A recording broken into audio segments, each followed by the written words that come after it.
आबादी के लिहाज से देश के सबसे बड़े राज्य उत्तर प्रदेश में एक बार फिर से पेपर लीक हो गया है। इन दिनों राज्य में बोर्ड की परीक्षा चल रही है। इंटरमीडिएट यानी 12वीं की इस परीक्षा की अंग्रेजी का पेपर लीक हो गया।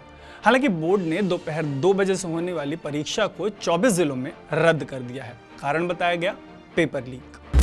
बोर्ड ने बताया कि आगरा, मैनपुरी, मथुरा, अलीगढ़, गाजियाबाद, बागपत, बदायूं, शाहजहांपुर, उन्नाव, सीतापुर, ललितपुर, महोबा, जालौन, चित्रकूट, अंबेडकर नगर, प्रतापगढ़, गोंडा, गोरखपुर, आजमगढ़, बलिया, वाराणसी, कानपुर देहात, एटा और शामली में अंग्रेजी के पेपर को रद्द कर दिया गया है। इनके जो अलावा के जो जिले हैं उनमें पेपर अपने तय समय से होगा। माध्यमिक शिक्षा परिषद के शिक्षा निदेशक हैं सभापति विनय कुमार पांडे। उन्होंने एक आदेश में बताया कि बलिया में 30 मार्च को दूसरी पाली में इंटरमीडिएट की अंग्रेजी विषय की 316 ईडी और 316 ईआई सीरीज के पेपर लीक होने की आशंका की वजह से 24 जनपदों में परीक्षा को रद्द किया गया है। गौर करने लायक बात है कि परीक्षा केंद्र में पेपर बांट दिए गए थे, लेकिन दूसरी पाली में इसे रद्द कर दिया गया। और यह फैसला तब लिया गया जब परीक्षा के एक दिन पहले ही 29 मार्च को बलिया में व्हाट्सएप पर अंग्रेजी का पेपर वायरल हो गया था। लेकिन पेपर लीक का ये कोई पहला मामला नहीं है। बीते कुछ सालों में यूपी में कई पेपर लीक होने के मामले सामने आए हैं। अगर अकेले योगी आदित्यनाथ के राज की बात करें तो जुलाई 2017 में दरोगा भर्ती परीक्षा का पेपर लीक हुआ। फरवरी 2018 में यूपीपीसीएल का पेपर लीक हुआ। वहीं जुलाई 2018 में अधीनस्थ सेवा आयोग बोर्ड का पेपर लीक हुआ। सितंबर 2018 में नलकूप चालक का पेपर लीक हुआ। अगस्त 2021 में पीईटी यानी प्रिलिमिनरी एलिजिबिलिटी टेस्ट की परीक्षा का पेपर लीक हो गया। वहीं बीते विधानसभा चुनाव के पहले नवंबर 2021 में यूपी टेट का पेपर लीक हो गया। यूपी टेट के पेपर लीक के बाद तो जमकर बवाल हुआ। छात्रों के व्यापक विरोध प्रदर्शन के बाद ये एक राजनीतिक मुद्दा बन गया। इस मुद्दे के सहारे योगी आदित्यनाथ की सरकार को जमकर घेरा गया। विपक्ष ने पेपर लीक मामले में योगी सरकार पर हमला करने का कोई मौका नहीं जाने दिया।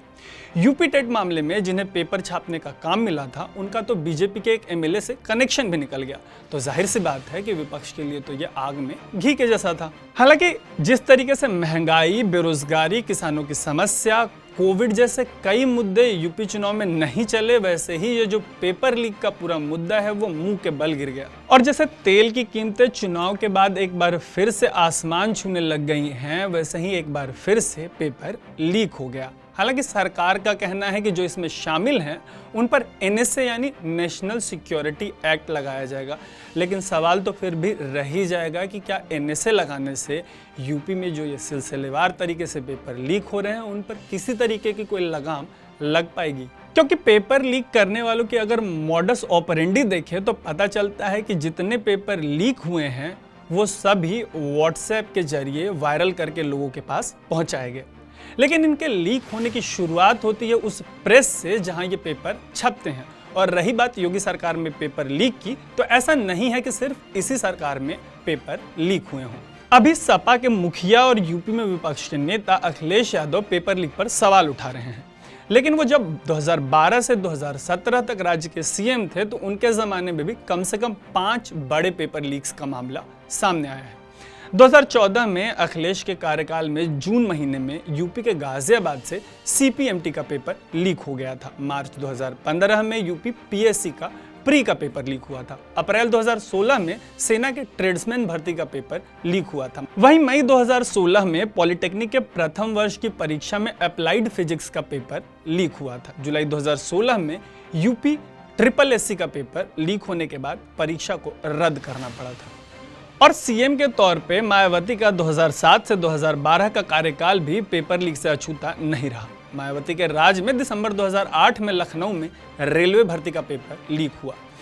मई 2010 में बीएड संयुक्त प्रवेश परीक्षा का पेपर लीक हुआ। मई 2011 में AIEEE का पेपर यूपी में लीक हो गया। इसलिए एनएसए लगाना, परीक्षाओं को रद्द करना, कुछ छोटे मोटे अपराधियों को पकड़ना इस मामले का हल तो नजर नहीं आता। जब तक नकल माफिया या इनके पूरे गिरोह का भांडा फोड़ नहीं होता और कुछ बड़े लोगों को सलाखों के पीछे नहीं भेजा जाता, तब तक ये सिलसिला चलता रहेगा। फिलहाल के लिए आप देख रहे हैं अनकट और मेरा नाम है तरुण।